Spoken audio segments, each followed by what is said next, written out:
At the edge of a quiet seaside village, where the waves whispered to the cliffs and the wind carried the scent of salt and thyme, there lived an old woman named Nana Mira.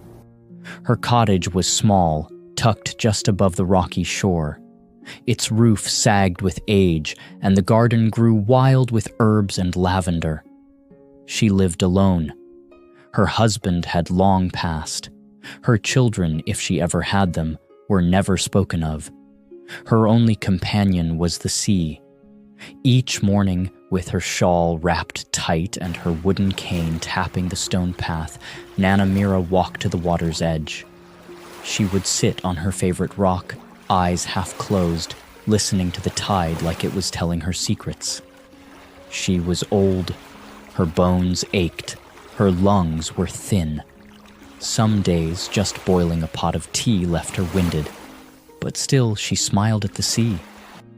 One morning, after a storm had torn through the village overnight, Nana Mira found something strange tangled in seaweed near the rocks.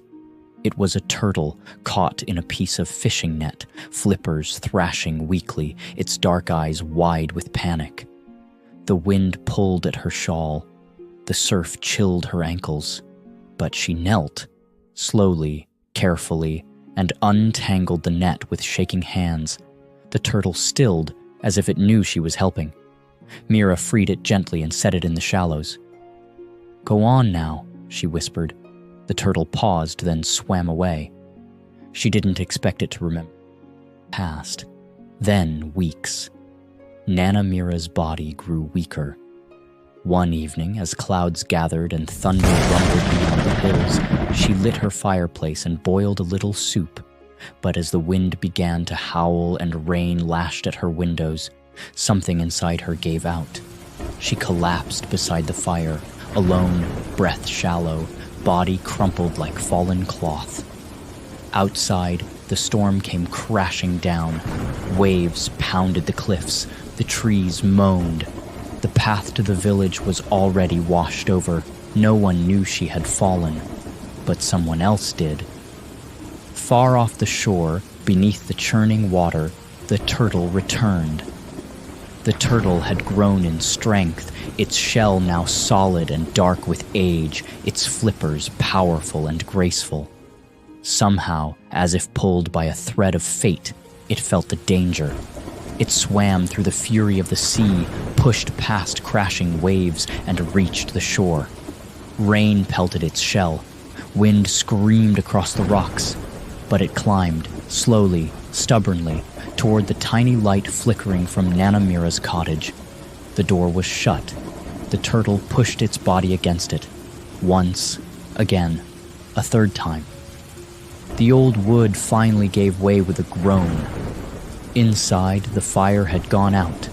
The air was cold. Nana Mira lay on the floor, unmoving. The turtle crawled to her side and curled against her. Its warm body pressed to her skin. It nudged a blanket across her legs with its flippers. It lay there, motionless, sheltering her from the freezing air. But it knew that wasn't enough. The turtle rose and began knocking over objects, an iron kettle, a chair, a tin mug. The loud clangs echoed into the storm. And then, a miracle. A lantern bobbed through the darkness outside.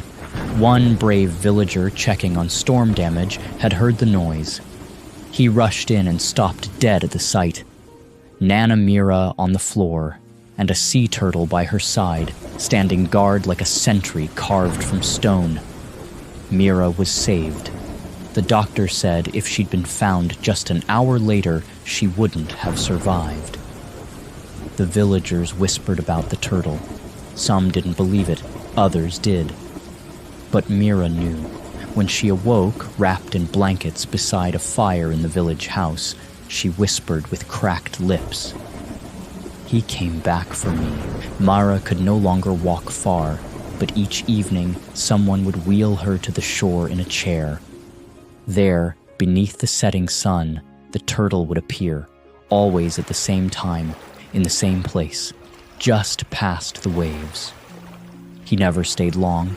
A few minutes, a splash of water, a soft swirl in the sea, but it was enough. She'd raise her hand in a gentle wave and smile through her tears. "Thank you," she'd say. And somewhere in the water, the turtle understood Nana Mira lived for another year, a little quieter, a little slower, but full of peace. When she passed, the villagers lit candles and laid flowers by the water. That evening, no turtle came, but the sea was still, and the waves, as they touched the shore, sounded just like a whisper.